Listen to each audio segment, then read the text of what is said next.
Hey everybody, welcome back to Northernlion Plays the Binding of Isaac Afterbirth Plus Booster Pack Edition. We're doing Eden Forgotten. Thoughts arrive like butterflies. What do we got here? I like it. Attack Fly. Thoughts arrive like attack flies. WSDJ RQPG. Statistically, not the biggest fan. Holistically, not the biggest man. Sadistically, oh, not the sickest stan. But realistically, this win is in the can. Okay, never mind. We're screwed. Hey, could you just... Here's the thing. I don't like to shoot because my rate of fire is really bad. So if you could just get close enough to be absolutely eviscerated by my attack fly. See, now that would be a dream come true. This run's got a little... You know, I knew it was trouble when I locked in. Going on with it. I just would really like you to not jump. Thank you so much. And then we will very, very slowly tear you apart with a little bit of red fly action. Get an HP upgrade. Told you. Alright, this run is unfortunately very silly right from the get-go.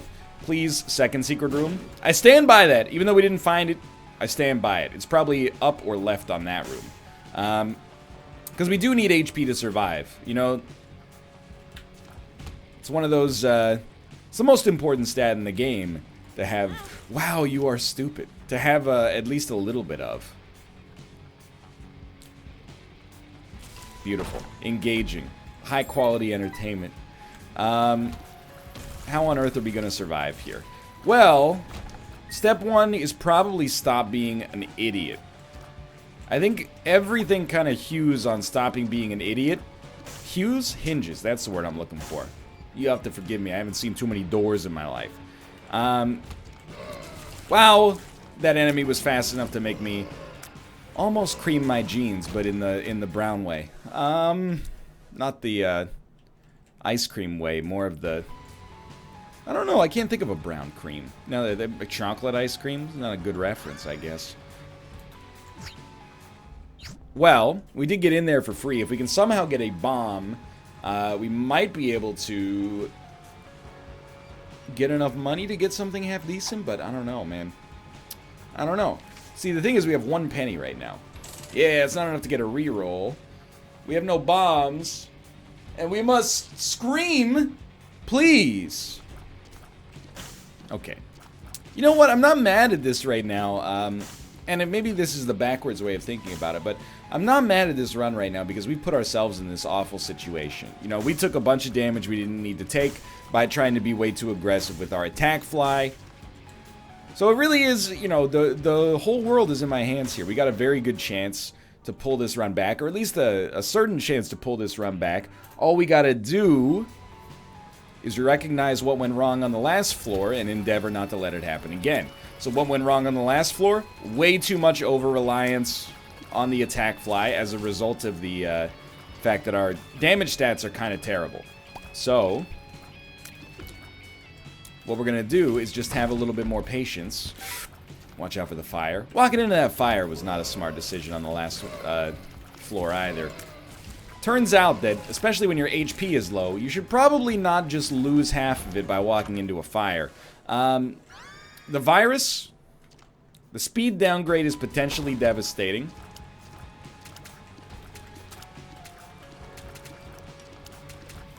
I didn't want to do it. I didn't want to do it. Am I dead? I'm not dead. What? I've been reborn, this time with 1 full red heart, and still somehow I deal with the devil chance. I'm some kind of mad genius. I didn't realize it. I have become Neo. Telling me when I'm ready, I'm going to be able to dodge enemies? No, sir. I'm telling you when you're ready, you won't have to. We turned a strength card permanent, and not on a deal with the devil.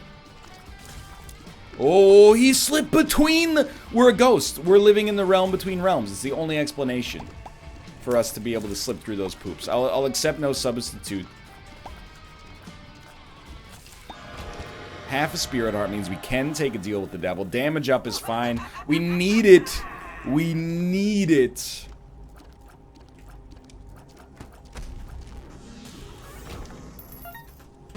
Let's go. Okay, what do you do now? You get a single bomb, and you blow up one of the myriad tinted rocks that exists.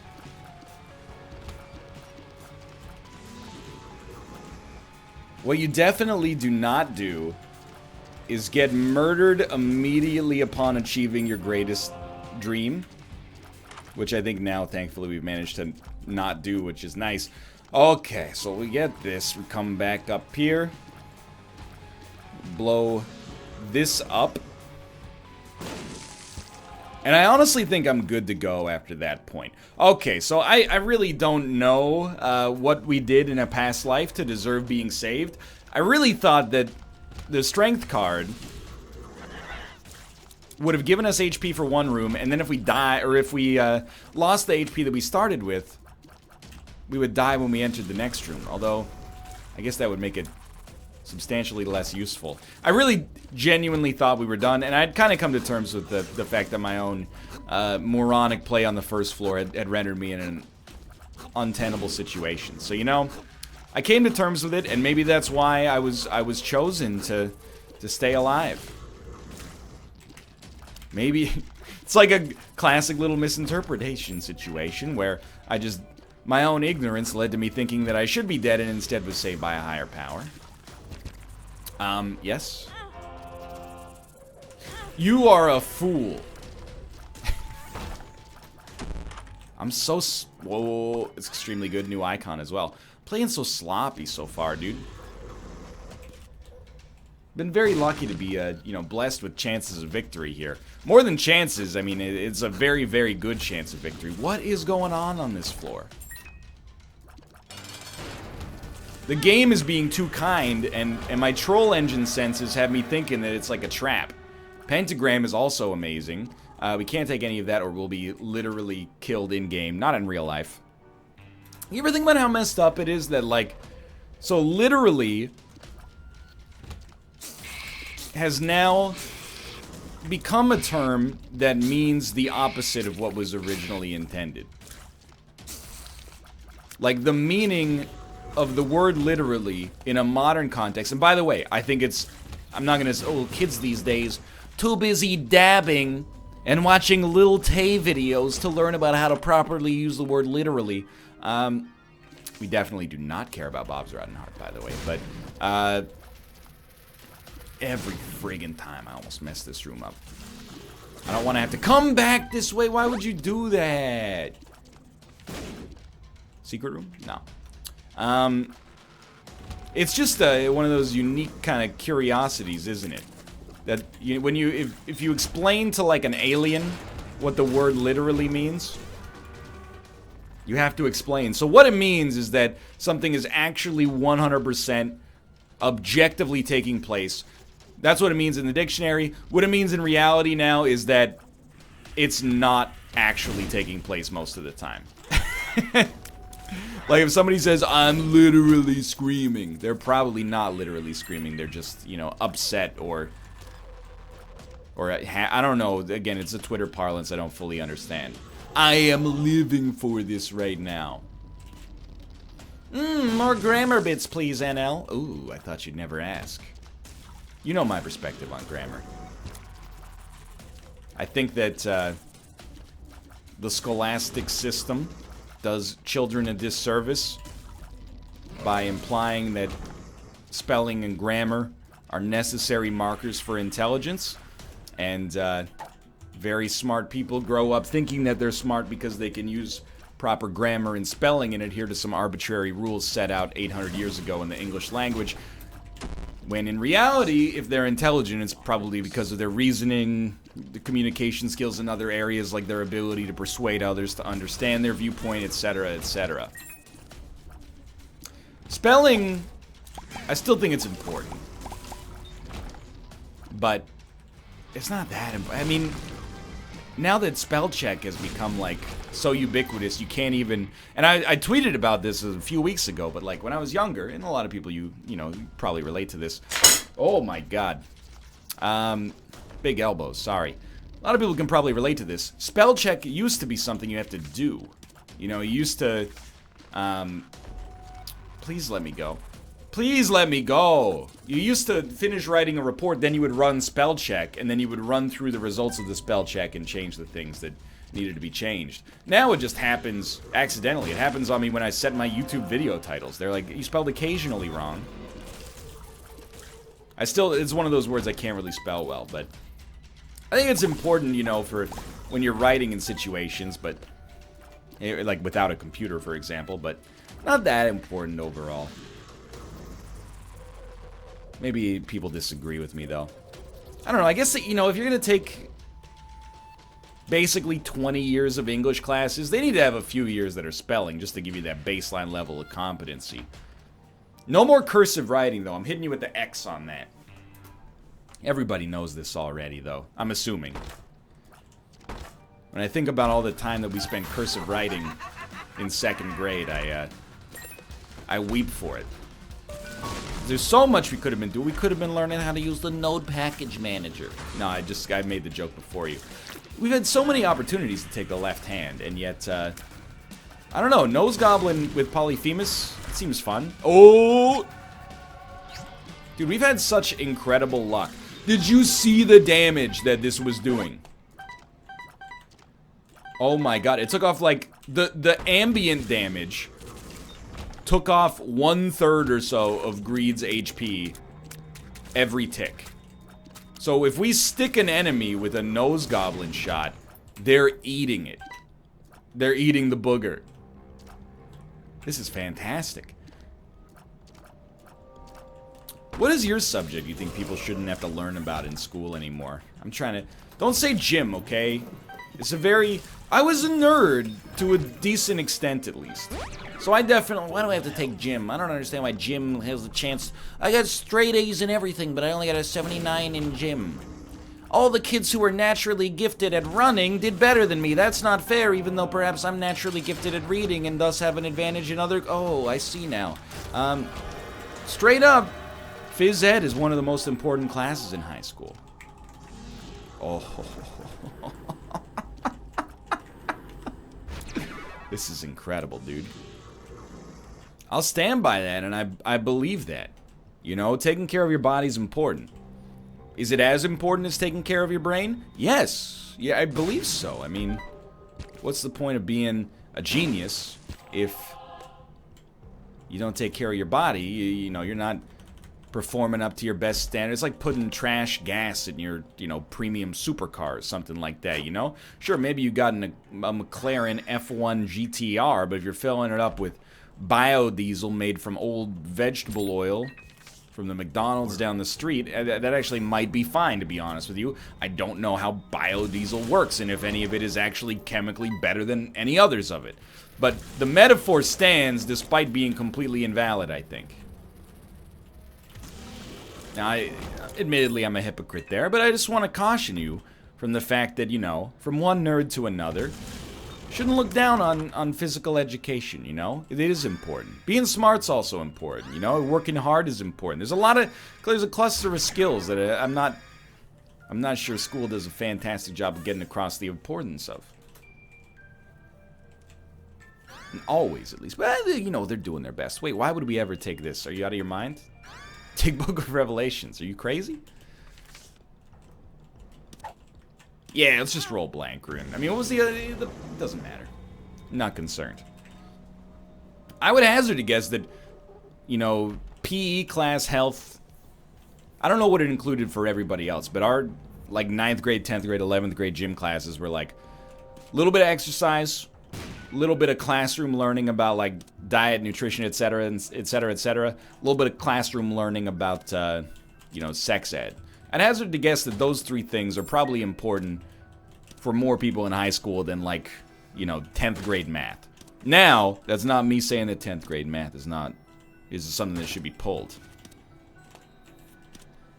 I don't know what I would pull from my high school career. I'm trying to think. I will say, I took 3 years of art and, well, sorry, I took 3 years of music. And in order to get your diploma in the province in which I grew up, you had, oh, I just ruined Empty Vessel, but we still have Leviathan, I guess. You had to take at least 1 year of either art or music. And while I don't think that that's an incredible punishment, and I do think that both art and music, you know, can play an integral role in your life as you get older, depending on the kind of life you're going to lead, I don't know if I personally agree with it needing to be mandatory. And this is not sour grapes. I actually did very well in music class. I rub this in my wife's face all the time. She has a bachelor of music in performance. Thank you for the fire rate increase, by the way. In 11th grade, I got the highest mark in my music class, and they gave me a plaque. So, how's about that? It's like I got my own little degree in music, even though I don't even remember how to read sheet music anymore. What is this card? Get out of jail free. How about get out of here with that stupidity? I don't know if it should be mandatory. It feels like one of those things that exists because, like, you know, the school has a band, so they're like, well, we need a feeder for this band. And you know what, actually, the most positive thing I'll say about it, first off, our music teacher was fantastic in high school, and I always felt bad that, you know, the funding for the music program was always under threat. But I didn't join the instrumental band. Oh, I mean, it sadly won't do anything for us, otherwise I would have taken it. I didn't join the instrumental band, but a lot of people did, and I think they found a certain sense of belonging and a lifelong hobby. So you know what? Maybe I take it back. My computer class was highly unnecessary. That should be refactored. All we did was type and look up, well, play Flash games and learn how to use Google Images. We had a 70-year-old professor, or teacher, I should say, in the year 2002. So the dude wasn't teaching us Python, if you know what I mean. Mostly how to check our Hotmail accounts. I remember for one of my assignments in that class, keep in mind this is a computer class, the assignment was to write a movie review in Microsoft Word. And I reviewed Robin Williams' magnum opus 1 hour photo. I gave it an 8 out of 10. And you know what? I think that rating holds to this day. That's a great movie. Not much of a computer class, though. I mean, we were using computers, but... Have any of you, if you're adults, have any of you done a decent amount of handwriting in, like, the past recent memory? Every once in a while, and this is embarrassing for me to admit, but you don't realize when you're a kid, and especially, I guess, if you grew up before, like, tablets and, you know, maybe your school's computer lab was the kind of thing you got to visit, like, you know, twice a week or something like that. We used our wrist muscles to write so much. I remember getting hand cramps, but, you know, you could write for, like, an hour at a time without feeling it and being relatively okay. Now, if I have to go, like, to my accountant's office or something like that and sign 4 pieces of paper, I'm like, man, my wrist is starting to feel it. Those muscles are out of, ooh, we have to. We can't not take it. Those muscles are out of practice, dude. It's just one of those things. Kids these days, well, I mean, I imagine they probably do a decent amount of handwriting still, but kids in 2040 aren't going to know what it's like to get a hand cramp because you had to write a 5-paragraph essay using the archaic structure known as the number 2 HB pencil.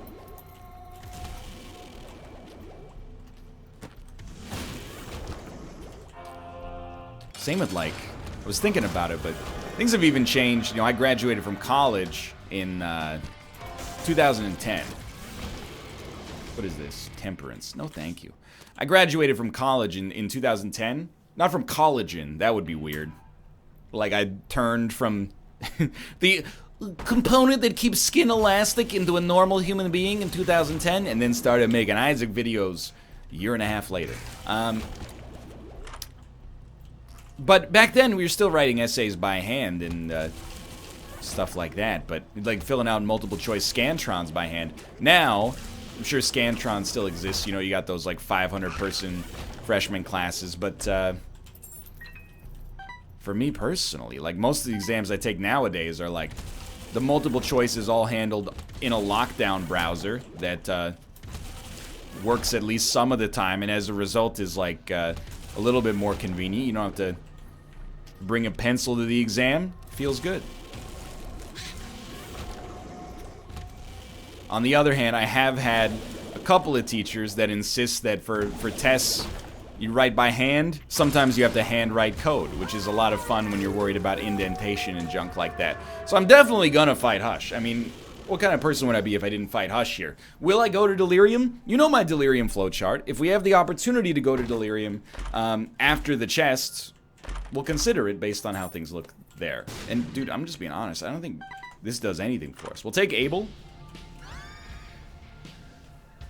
Because it's not useless, although it's functionally borderline useless. But we have no desire really to take faith in our situation right now. In theory, you know, you could, hey, you could double up on the effectiveness of your existing trinket, which would be okay, you know, except for the fact that our booger tiers don't do anything for us right now. Now that I think about it. Hey, dude, you're being a real jerk about her, okay? Can you just let me murder you so I can use my chaos card on your dad? That's my headcanon. This is a father and son fight. You don't see too many of them. Okay. Could have gone down to the Delirium floor, but in my defense, it sucks and the chest is more fun. I wish that did anything for us. We've had like 2 different competing runs here. I will always take Brimstone Tammy's head when the synergy presents itself, and I'm never going to apologize for it because it shows up fairly rarely and is ridiculous. It's a lot of fun. It's been a day of very fast Isaac episodes, though, and I understand that. My philosophy towards that is essentially enjoy it while it lasts. And I'm talking about myself. You guys might hate it. It's been a weird week for, like, content, because recently I also had a Slay the Spire daily. Normally those are, like, 40-plus minutes long, even as I've started to understand the language of the game a little better and don't have to read everything 5 times to do it. And it was, like, 11 minutes long, because you just got this amazing card. I'm making this pretty, like, abstracted, just in case you have no idea what Slay the Spire is. Basically, I got a card that was like, hey, when you start combat, kill everything. I got that on the 2nd room or something like that, and then just walked to victory. So, you know, someone's been smiling down on me recently, giving me these easy wins, but we did almost squander this one early. I'm happy to have been left alive so we could experience it.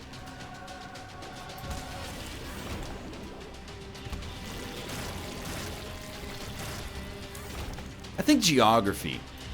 But I don't know, like, my geography class in 9th grade, I don't think it was emblematic or indicative, I should say, of what a normal geography class experience is like. I really, even to this day, I have no idea what the study of geography entails. When I was in middle school, I thought you just looked at a map and were like, yep, there's Vienna. And then in 9th grade, when we were, you know, to get your diploma, again, you have to take 1 geography class.